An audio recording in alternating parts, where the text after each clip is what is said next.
अभी विधानसभा में 3 मार्च को छत्तीसगढ़ सरकार ने अपना बजट पेश किया। बजट को लेकर के लोगों में बड़ी जिज्ञासाएं होती हैं। कर्मचारी जगत भी बजट की बाट जोहते रहता है। उनकी बहुत सी मांगें होती हैं, वो मांगें पूरी होती हैं या नहीं होती हैं। बजट आने के बाद उनको लेकर के उनमें चर्चा होने लगती है। अभी इस बजट में कर्मचारियों के लिए 3% महंगाई भत्ता की घोषणा की गई।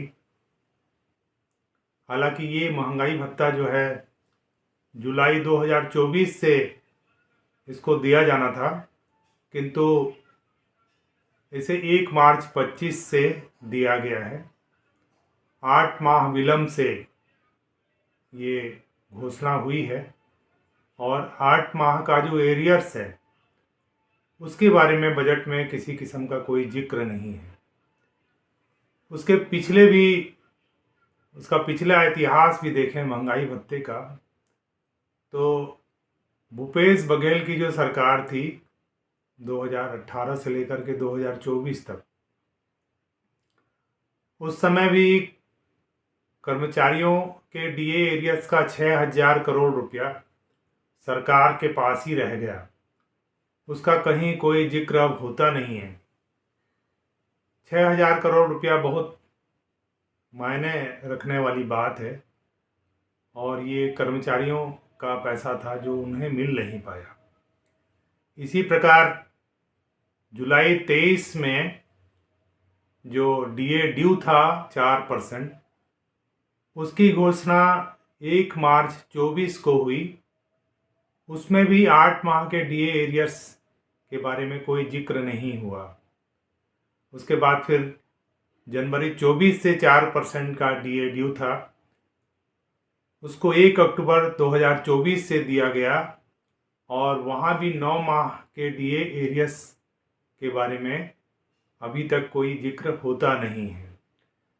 तो इसी सरकार में 8 माह, फिर 9 माह, फिर 8 माह, 25 माह के डीए एरियर्स का जो राशि है वो सरकार के पास है और उसको लेकर के कर्मचारी जगत में अक्सर चर्चाएं होती हैं, पर कोई भी चर्चा जो है उसके मुकाम तक पहुंच नहीं पाती।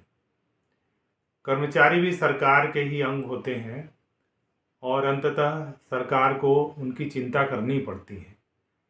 किंतु हाल के कुछ वर्षों में हमने देखा, अगर हम 2002 से लेकर 2003 तक जो अजीत जोगी की सरकार थी, उस समय भी कर्मचारियों के डीए एरियर्स की राशि, एक बड़ी लंबी राशि, वो भी सरकार के पास रह गई।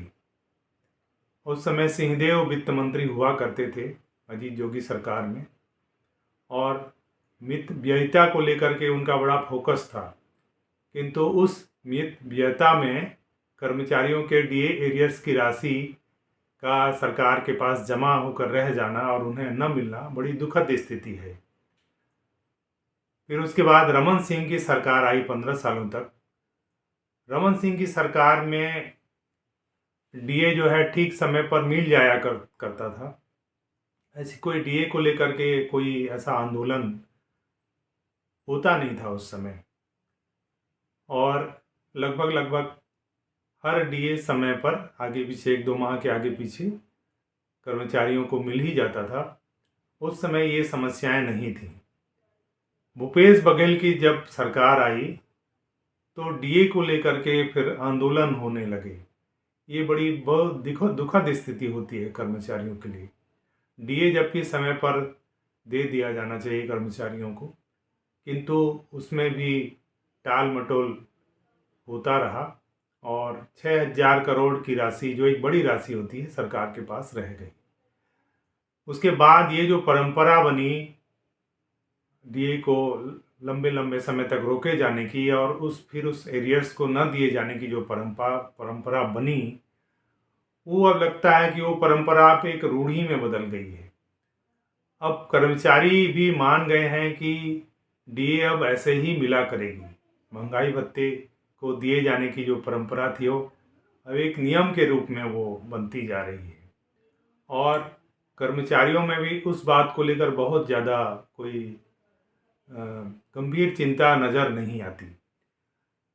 जब अभी बजट आया 3% डीए की घोषणा हुई तो बहुत से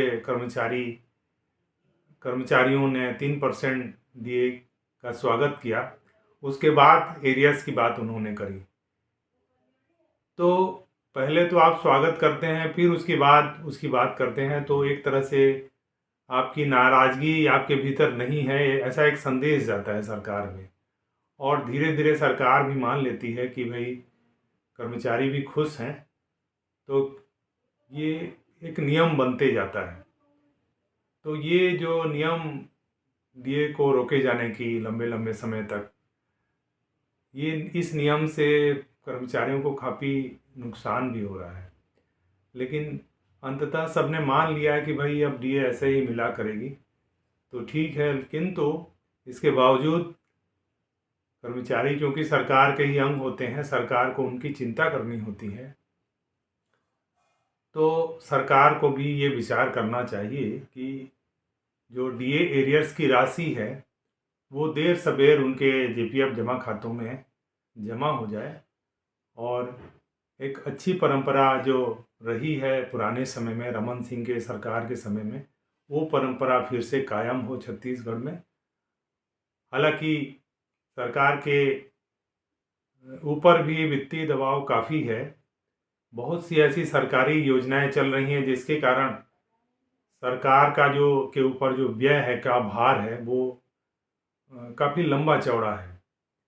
अभी जैसे प्रधानमंत्री आवास योजना चल रही है छत्तीसगढ़ में, और महतारी वंदन की योजना चल रही है।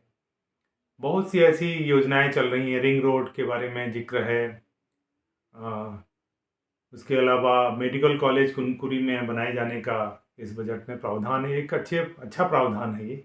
मेडिकल कॉलेज भी छोटी छोटी जगहों में खोला जाना चाहिए, और सरकार ऐसे कामों को कर रही है तो निश्चित रूप से सरकार के ऊपर भी दबाव रहता है।